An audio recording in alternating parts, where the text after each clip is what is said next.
खबर बाड़ी से, जहां पर बारेवाई मेले का हुआ आगाज। ध्वजारोहण के साथ हुआ मेले का आगाज। बाड़ी में 26 मार्च को शहर के ऐतिहासिक बारेवाई मेले का होली की दोज मंगलवार को ध्वज स्थापना के साथ मेले कार्यालय पुराना बाजार में विधिवत आगाज हो गया है। मेला अध्यक्ष सतीश प्रजापति ने मेले की ध्वज को अपनी कार्यकारिणी के सदस्यों के साथ कार्यालय के ऊपर छत पर विधि विधान से पूजा अर्चनों के बाद स्थापित किया। 7 रंगों की बनी ये ध्वज अब मेला समापन पर ही उतारी जाएगी। ऐसे में मेले के आगाज के साथ अब मेले की तैयारी शुरू कर दी गई है। भव्यता दिव्यता कैसे इसकी शुरुआत हुई बताएं। 1859 में इस मेले की स्थापना हुई थी। जब से और अब तक ये लगातार निकलता आ रहा है। हमारे मेले को देखने के लिए उत्तर प्रदेश, मध्य प्रदेश, राजस्थान के आसपास के इलाकों में करीबन 5-4 लाख की भीड़ होती है। ये मेला हमारे पूर्वजों द्वारा एक धरोहर है। ये निरंतर कोरोना काल में भी निकला। ने बहुत पहले, आज से 166 वर्ष पूर्व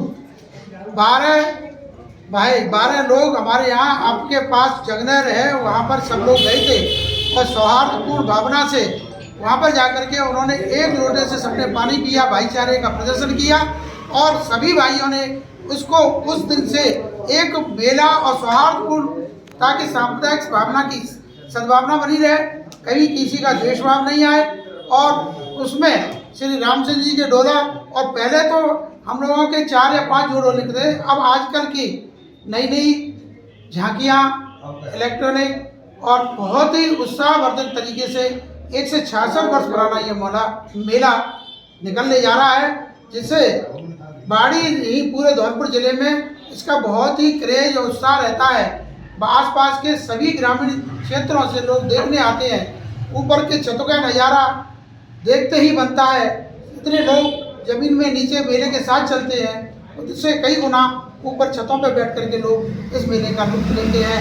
श्रीमद राजा राजचंद्र का जयकारा उद्घोषित होता है और सभी इस मेले को सौहार्दपूर्ण भावना से, चाहे इसमें हिंदू, मुस्लिम, अदर जो भी जितने भी हमारी 36 कौम हम लोग मानते हैं, सब इसमें बढ़ चढ़ करके हिस्सा दे करके कंट्रीब्यूशन कर गए और इस मेले को बहुत ही सार्थक रूप से भाईचारे के प्रतीक में हम लोग मनाते आए हैं और यह मेला आगे ऐसे चलता रहे। धन्यवाद। हमारा मेला श्री बारेवाई जो मेला है वो विगत 1859 से यहाँ बाड़ी के समस्त लोगों ने, समस्त जातियों के लोगों ने प्रारंभ किया था और उस परंपरा को आज भी कायम रखे हुए हैं। आज मेले का आगाज सतरंगी ध्वजा के ध्वजारोहण के साथ में हुआ है और दिनांक 31 को मेला बैठक पुराना बाजार बाड़ी में रहेगी। उसके बाद में 1 तारीख को श्री राम जानकी शोभा यात्रा बाड़ी के प्रमुख मार्गों से होते हुए और महाराज बाग मेला ग्राउंड में भरत मिलाप के साथ समापन होगी।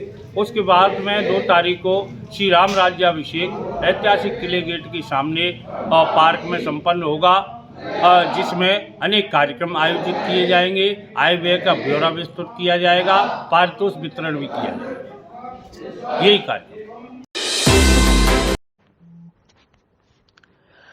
खबर फर्रुखाबाद से, जहां पर महफिल इफ्तार में उमड़ा रोजदार का हुजूम। दरगाह जालिया वाले दादा जान और इसन दादा चौधरी के मजार मुक्तसजी रोजा इफ्तार महफिल जनपद फर्रुखाबाद के ब्लॉक कमालगंज के गांव राजेपुर सराय मैदा के कब्रिस्तान में स्थित बली इसन दादा और बली जलिया वाले दादा की मजार मुक़सद पर आज हर साल की तरह लगातार तीसरी बार इसी साल भी 15वें रोजे के मौके पर हसनैन कुरैशी साहब, लटूरी साहब बाबा, पप्पू साहब बाबा, मोहम्मद मलिकी सिद्दीकी आदि ने रोजेदारों के लिए रोजा इफ्तार का इंतजाम किया, जिसमें 3 सैकड़ों रोजेदारों से अधिक रोजेदारों ने इफ्तार किया, नमाजें मरगिब अदा की और मुल्क में अमन चैन और मुल्क की तरक्की के लिए दुआएं मांगी गई। अंबेडकर नगर में पुलिस जवानों ने डीएम व एसपी के साथ मनाई होली। होली का त्योहार सकुशल संपन्न होने के बाद मंगलवार को पुलिस लाइन में होली उत्सव का आयोजन किया गया। इसमें पुलिस के जवानों ने जिलाधिकारी अविनाश सिंह, पुलिस अधीक्षक डॉक्टर कौस्तुभ, अपर पुलिस अधीक्षक विशाल पांडे, सीडीओ अनुराग जैन, सम्मनपुर थाना अध्यक्ष राजेश सिंह एवं अन्य अधिकारीगण मौजूद रहे।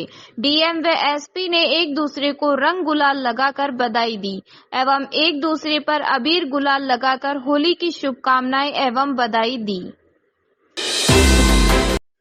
बाड़मेर जैसलमेर लोकसभा चुनाव निर्दलीय प्रत्याशी की ताल ठोकने के बाद शिव विधायक रविंद्र सिंह भाटी की देव दर्शन यात्रा शुरू।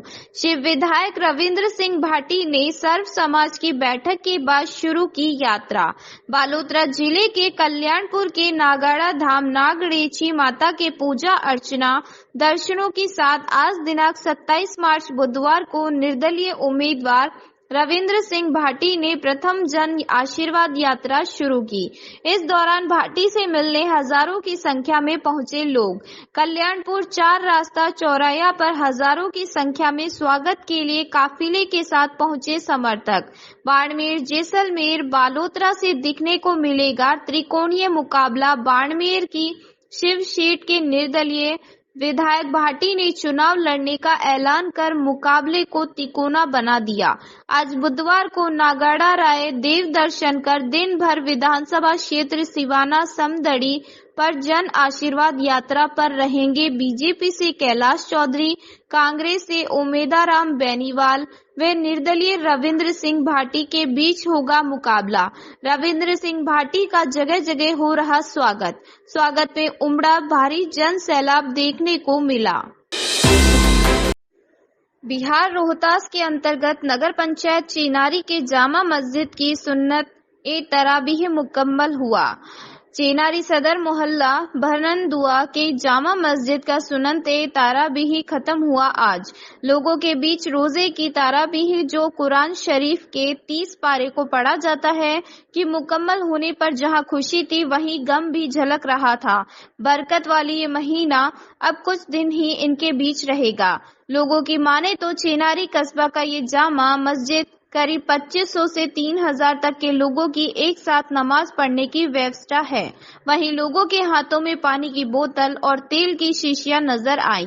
मस्जिद के इमाम मोहम्मद शमसाद अंसारी से दुआ करवाते हुए।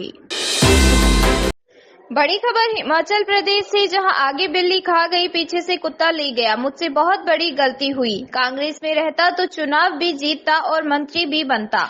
निर्दलीय विधायक के एल ठाकुर की भाजपा में एंट्री होने के साथ ही नालागढ़ के पूर्व विधायक लखविंदर सिंह राणा के तेवर भी अब बगावती हो गए हैं। अब वे उस समय को कोस रहे हैं जब उन्होंने कांग्रेस विधायक रहते हुए भाजपा में जाने का निर्णय लिया। नालागढ़ में पार्टी कार्यकर्ताओं को संबोधित करते हुए कहा कि आज उन्हें एहसास हुआ है कि सचमुच मुझसे बहुत बड़ी गलती हुई है। यदि कांग्रेस में ही रहता तो चुनाव भी जीतता और सरकार में मंत्री भी बनता, क्योंकि मेरे वहां पर बहुत अच्छे संबंध थे। भाजपा में आकर अपनी विधायकी भी गवाई और मंत्री पद भी गवाया। पार्टी ने आज भी मुझे एक झटके में किनारे कर दिया। इस कार्यक्रम में भारतीय जनता पार्टी के प्रदेश अध्यक्ष डॉक्टर राजीव बिंदल भी मौजूद रहे। कि जो यहाँ पर बातें कही गई, आने वाले समय में ये जो लोग हैं भारतीय जनता पार्टी के, ये मुझे रहता तो सुरक्षित नहीं रहेंगे। वहां पर जो उनके मन की सोच है, जो उनकी अपने मन की सोच है, उनके कार्यकर्ताओं की सोच है, कोई कार्यकर्ता को कभी भी आंख के सामने देखना पसंद नहीं करेंगे। तरह तरह की प्रताड़ना जो कार्यकर्ताओं को करने का प्रयास करेंगे। लेकिन मैं आपको विश्वास दिलाता हूं, आप सभी जो यहाँ पर बैठे हैं, आपका जो बाल जो आप भींगा नहीं होने दें। अगर आपको आंख भी उठा के देखा, हमारे में इतनी शक्ति है, हम उसकी आंख भी निकाल दें तो कोई हमारे से हम सब तरह से जो है सक्षम है।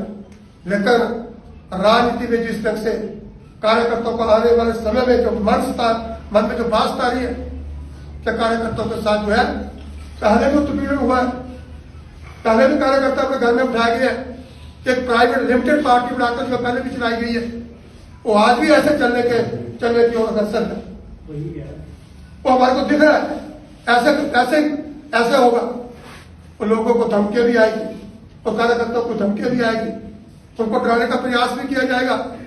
लेकिन आप लोग बहुत लंबे समय से आप हमारे साथ जुड़े हैं, आपने पार्टी के रूप में भी काम किया है।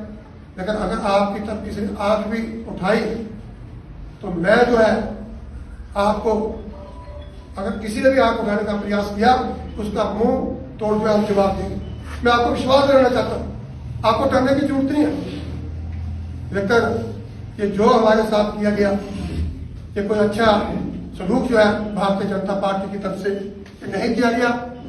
कार्यकर्ताओं की जो मन की जो भावना है, आज कार्यकर्ता आहत है, दुखी है कि अगर पार्टी इस तरह से निर्णय लेने शुरू कर देगी, करोड़ों रुपया जो है उनके ऊपर खर्च करेगी, जो आजाद उम्मीदवार है उनको एसोसिएट मेंबर बना के रखा जा सकता था। लेकिन क्या होता है कि उनको जेल देकर जो है यहाँ पर दोबारा इलेक्शन की जो है लोगों के ऊपर दोबारा इलेक्शन सौंपा जा रहा है। एक करप्ट आदमी, भ्रष्टाचारी आदमी, जहां पर जो यहाँ पर लोगों ने कहा है हमारी नदियां जो है वो छलनी करके रख दी, जो हमारे यहाँ पर भू माफिया जो जमीनें जो है हजारों करोड़ों बिकट जो जमीनें हैं वो हर प्रदेश में हर अलग जगह पर खरीद रखी है। लेकिन उस व्यक्ति को जो 15 महीने पहले भारतीय जनता पार्टी के साथ झगड़ा करके चला गया और कार्यकर्ता को, और नड्डा जी को क्या कुछ ने बोला, नड्डा जी के लिए बड़े अच्छा बोलेंगे। अमित शाह की जो फोटो थी चित्तर ताला जब चुनाव लड़ा थे उसके ऊपर कार पहुंची गई, मोदी जी के चित्तर के ऊपर कार पहुंची गई, बिंदल जी को भी गाड़ी। दिनांक 27 मार्च 2024 क्षेत्राधिकारी जमुना ने रिजर्व पुलिस लाइन में पहुंचकर साप्ताहिक परेड की सलामी ली एवं दिए आवश्यक दिशा निर्देश। रिजर्व पुलिस लाइन में पहुंचकर परेड की सलामी ली एवं शारीरिक एवं मानसिक रूप से फिट रहने के लिए परेड की दौड़ लगवाई। तत्पश्चात पुलिस उपाधीक्षक ने रिजर्व पुलिस लाइन में बने क्वार्टर गार्ड, जीडी कार्यालय, कैश कार्यालय, शस्त्रागार, परिवहन शाखा, डीसीआर शाखा, मालखाना स्टोर, आरक्षी बैरक तथा पुलिस लाइन आवास के आसपास साफ सफाई एवं स्वच्छता हेतु विशेष ध्यान देने हेतु प्रतिसार निरीक्षक को निर्देशित किया। इसी क्रम में पुलिस उपाधीक्षक ने आदेश कक्ष में पहुंचकर गार्ड रजिस्टरों को चेक किया तथा गार्ड की सुरक्षा ड्यूटी के संबंध में सभी गार्ड कमांडरों को आवश्यक दिशा निर्देश दिए। खबर बुधनी से, जहां रेहटी पुलिस ने 35 किलो गांजा किया जब्त, कार के साथ आरोपी को किया गिरफ्तार, न्यायालय में रिमांड की मांग की। रेहटी पुलिस को मुखबिर की सूचना पर पुलिस ने ग्राम सतरना के पास इटारसी स्टेशन से अवैध रूप से गांजा लेकर बेचने की फिराक में घूम रही सफेद कलर की अल्टो कार क्रमांक MP04 कार 8743 को रेहटी निरीक्षक राजेश काहरे के नेतृत्व में घेराबंदी की गई। आरोपी ने भागने की कोशिश की लेकिन पुलिस के द्वारा बिछाए गए जाल से बाहर नहीं भाग सका। आरोपी पुलिस के द्वारा कार को रोककर चेकिंग करने पर कार के अंदर 35 किलो गांजा बरामद हुआ, जिसकी कीमत लगभग 4 लाख रुपए बताई जा रही है। कार चालक सोनू उर्फ सुमित शर्मा उम्र 35 साल निवासी सतरना को गिरफ्तार करके न्यायालय में प्रस्तुत किया गया, जहां आरोपी से पूछताछ के लिए रिमांड की मांग की गई। मामले को विवेचना में लेकर आरोपी से पूछताछ की जा रही है कि इस अपराध के तार कहां तक जुड़े हुए हैं। सूचना प्राप्त हुई थी कुछ व्यक्ति है जो बाहर से गांजा लाकर रेहटी, बुधनी एवं आसपास के क्षेत्र में बेचने की फिराक में है। सूचना मिलते ही तत्काल वरिष्ठ अधिकारी श्रीमान पुलिस अधीक्षक महोदय एवं अतिरिक्त पुलिस अधीक्षक महोदय को सूचना के विषय में बताया गया। दिशा निर्देश प्राप्त करके जब टीमों का गठन करके चेकिंग के लिए टीम बनाई गई थी। जब संदिग्ध गाड़ी चिन्ह स्थान पर पहुंची तो उसने भागने का प्रयास किया। उसे घेराबंदी करके जब रोका गया और गाड़ी की जब तलाशी ली गई तो उसमें सोनू उर्फ सुमित शर्मा निवासी रेहटी मिला और गाड़ी की डिग्गी में 2 बोरी थी, जिसमें बोरी को खोल के जब देखा गया तो उसमें गांजानुमा पदार्थ का होना पाया गया था और गांजे की पुष्टि होने पर वैधानिक कार्रवाई की गई है। विधिवत गांजे की जब्ती की गई है, जिसकी कुल वजन उसका लगभग 35 किलो और उसकी कीमत बाजार में लगभग 4 लाख रुपए आंकी गई है और आरोपी की पूछताछ करके उसको विधिवत न्यायालय में पेश किया गया है। आगे पुलिस रिमांड लेके जो भी और आरोपी इसमें संलिप्त होंगे उनके खिलाफ कार्रवाई की जाएगी।